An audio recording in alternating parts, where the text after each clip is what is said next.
Today I will be talking about the clam. One specific clam's scientific name is Mercenaria mercenaria. The habitat which it lives in is the New England/Mid-Atlantic area, but it can also be found in the southeast. Clams are filter feeders that are oftentimes hunted by fish and other aquatic animals for food.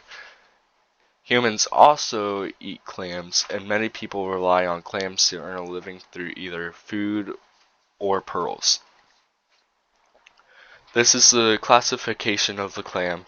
It's considered an animal and is in the phylum Molluscula.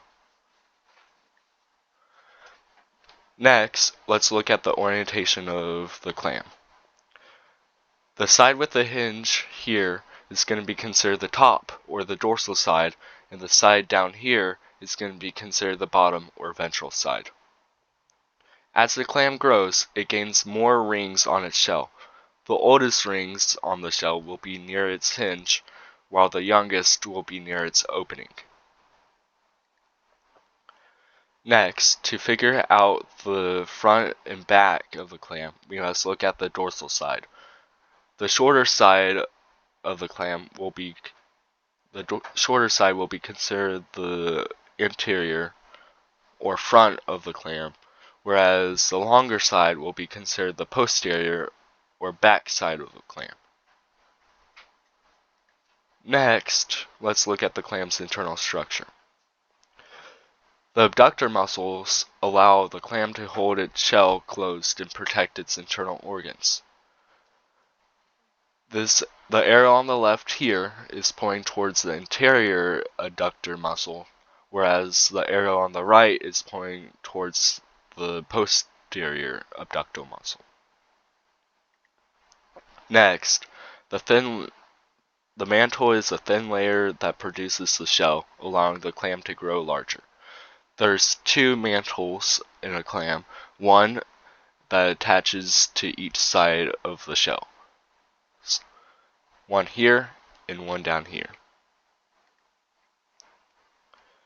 The gills are these flappy layers here and here that allow the clam to both breathe and eat by filtering out oxygen and food particles from the water. The labial palps is this flap-like structure here that helps funnel the food into its mouth. The clam's anus is near the foot of the posterior end and helps remove waste from the clam.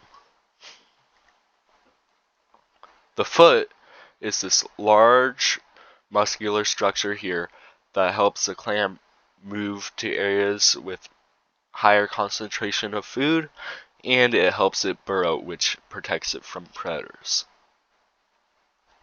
Finally, the heart is located near the dorsal side of the clam and is an open circulatory system.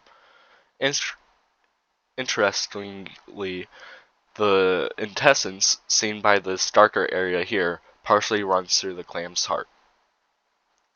Lastly, here are the sources I use for this presentation.